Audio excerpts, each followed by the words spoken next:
जायज़ नहीं है। इसकी मेरी पार्टी पूरी निंदा करती है और हम लोग यह आग्रह करते हैं कि इसकी जांच होनी चाहिए। अगर छात्रों में 1% भी संदेह है धांधली को लेकर तो उनके संदेह को दूर किया जाना चाहिए। छात्रों के भविष्य के साथ खिलवाड़ कतई लोक जनशक्ति पार्टी रामविलास बर्दाश्त नहीं करेगी। बिहार में यात्रा पर क्या कहना सर? कहा जा रहा है कि यात्रा फिजूल खर्च है, उस पर मेरे मुख्यमंत्री जब बिहारियों से मिलने की सोच के साथ इस यात्रा पर निकले हैं, इस बात की बौखलाहट है क्योंकि ये लोग कभी जनता के बीच जाते नहीं हैं। ये लोग अपने घर के दरवाजे भी बिहार की जनता के लिए बंद करके रखते हैं। तो ऐसे में क्यों मुख्यमंत्री जा रहे हैं, इस बात से विपक्ष घबराया हुआ है। तभी राजद के राष्ट्रीय अध्यक्ष ने तो ऐसी अशोभनीय बात कर दी महिलाओं को लेकर जिसकी हम लोग कल्पना भी नहीं कर सकते। वो हम सब के लिए आदरणीय है,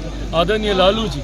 वो इस तरीके की बातें कर रहे हैं मुख्यमंत्री को लेकर। आप मुख्यमंत्री से सहमत असहमत हो सकते हैं, पर ऐसी निंदनीय भाषा की सहमति कोई आपको नहीं देता है। और ये बौखलाहट है क्योंकि उपचुनाव में जिस तरीके से चारों सीट पर ये लोग हारे हैं और एनडीए का 100% स्ट्राइक रेट रहा है, उससे घबरा कर इनको परिणाम 2025 के भी अब दिखाई दे रहे हैं। उस घबराहट की वजह से इस तरीके की बातें विपक्ष के लोग कर रहे हैं। देखिए, 1 नेशन 1 इलेक्शन हमारे देश के लिए कितना ज़रूरी है, इसका महत्व संविधान के निर्माताओं ने भी समझा।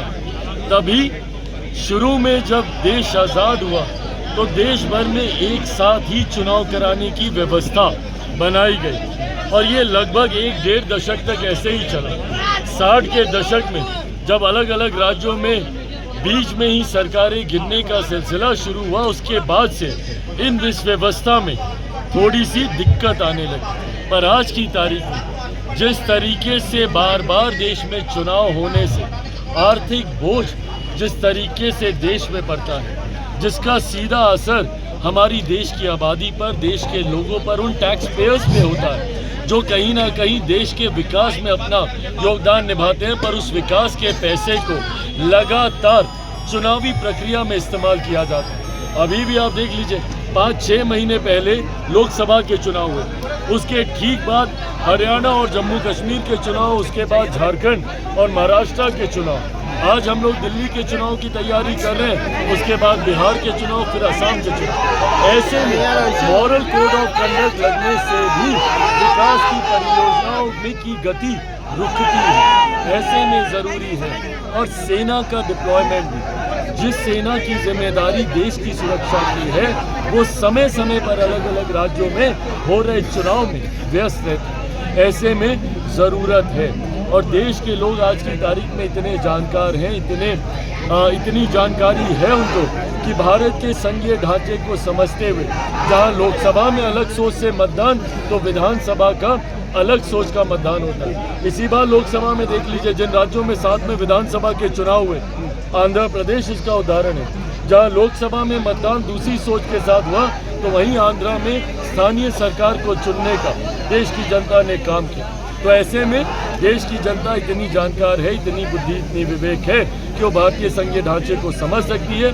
विपक्ष को अगर चिंता है तो मेरिट्स पे बात करें, हम लोग तैयार हैं और लाने के बाद संभवतः हम लोग इस 1 नेशन 1 इलेक्शन को हम लोग जेपीसी में भी लेकर हम लोग जाएंगे, कमेटी के समक्ष भी लेकर जाएंगे।